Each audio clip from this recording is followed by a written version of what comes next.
Welcome to the Salmon Runs YouTube. Enjoy the video.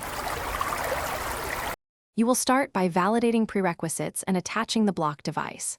First, make sure the Azure Linux agent is running and the VM supports Hotad, otherwise stop the VM. Next, create a managed disk or reuse an existing one with the desired size and SKU. Once the disk exists, attach it to the VM using the portal or as VM disk attach with the resource group and VM name. Doing this makes the device visible to the guest operating system. Once attached, detect the device inside Linux and prepare its layout. Use sudo dmesg-follow or lsblk to confirm the new /dev/sdx. If not present, trigger a rescan with echo /sys/class/scuzzy host/host0/scan.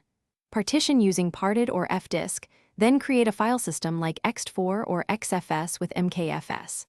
After that, make a directory as the mount point and mount the file system. Finally, add a stable /etc/fstab entry using finish by ensuring the file system uses the full disk and by verifying everything works.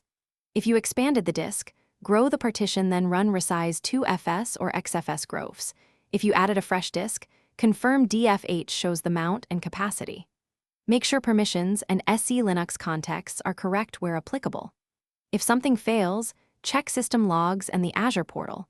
A quick wagent restart or SCSI rescan often resolves detection issues. Keep recovery steps ready before critical changes.